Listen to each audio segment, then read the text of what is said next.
अजीज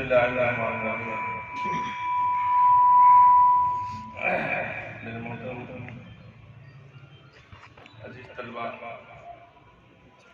और स्टेज पर तशरीफ फरमा मदरसा सेक्रेटरी साहब और जनाब शाकिर साहब और अल्पसंख्यक के अध्यक्ष जनाब बासित साहब और हमारे मदरसे के हमारे अजहर के बाद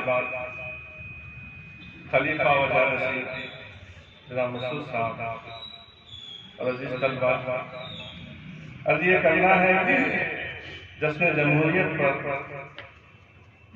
जब हिंदुस्तान की तस्वीर बनती है तो याद रखिए सिर्फ अकेले की तस्वीर हिंदुस्तान से नहीं बनती। हिंदुस्तान की तस्वीर जब बनेगी जबकि सबके साथ हो तब तस्वीर हिंदुस्तान का नुमाया नजर आएगी। अकेला अगर कोई चाहेगा हिंदुस्तान की तस्वीर बन जाए नहीं बन सकती। हिंदुस्तान की तस्वीर के लिए हिंदू मुस्लिम सिख ईसाई सबके साथ हो तो एक हिंदुस्तान गुलदस्ता है, वरना तन्हा सिंह चाहोगे हिंदुस्तान बन जाए बन नहीं सकता। इसकी एक मिसाल देखिए, हमारे अकाबरीन ने जब बदकिस्मती से अंग्रेजों के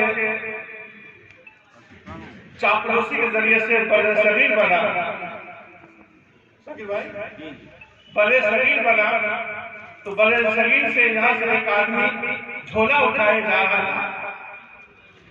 रास्ते में मौलाना अब्दुल कलाम आजाद मिले, उसे कहा जा रहे हो, तुम फरार को हिजरत समझ बैठे हो, तुम कहाँ जा रहे हो? तुम्हारे बुजुर्गों ने इसी गंगा के पानी से वुजू किया था, चाहे मस्जिद तुम्हें इंतजार कर रही है, ये मीनारे तुम्हें इंतजार कर रहे हैं, तुम छोड़ के कहाँ जा रहे हो? बूढ़े ने कहा, ये बड़े मियां की तकरीर तो बहुत अच्छी है लेकिन लफ्जों में बहुत जान है, लेकिन हालात बेहतर नहीं है, इसलिए वो आगे बढ़े। जब आगे बढ़े तो जानते हैं आगे मिले पंडित जवाहरलाल नेहरू मिले, लाठी लिए खड़े थे। उन्होंने कहा, ईश्वर अल्लाह सब तेरे नाम, ईश्वर अल्लाह तेरे नाम, सबको सम्मत दे भगवान। कहा कि ये भी बातें बहुत अच्छी है लेकिन जो आदमी लाठी में खड़ा है वो आदमी क्या हिंदुस्तान को जमहूरियत को संभाल सकता है? उसके लिए मुनासिब नहीं है। फिर आगे और बढ़े, पंडित जवाहरलाल नेहरू मिले, उन्होंने कहा कहाँ जा रहे हो तुम छोड़ करके? उन्होंने कहा कि यहाँ से जा रहा हूँ जहाँ के हालात ठीक नहीं है। पंडित जवाहरलाल नेहरू एक पर्ची लिए हुए थे, उस बड़े भैया ने कहा कि देखो इसमें ये है, क्या क्या है इसमें? कहा सेकुलरिज्म, सोशलिज्म, डेमोक्रेसी में। कहा कि हिंदुस्तान ये है जिसमें जमहूरियत है, इश्तिराकियत है, आजादियत है, यहाँ सबको सबके साथ रहने का हुक्म हासिल है।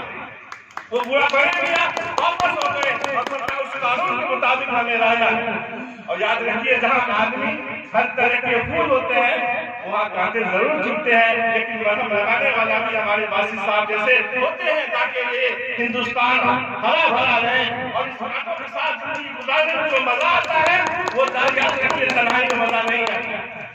हम इसी बातों पर अपनी बात को खत्म करते हैं और दुआ देते हैं हमारे हजरत के जो जानशी है, अल्लाह को सेहतयाबी के साथ अल्लाह को ताउन हयात रखे और इस मदरसे को जो हजरत की सरपरस्ती हासिल है, जिन्होंने अपनी जान देकर कुर्बानियां देकर सब कुछ इस मदरसे को सींचा है, अल्लाह तबारक व तआला उनको करवट करवट सुकून नसीब पैदा फरमाए।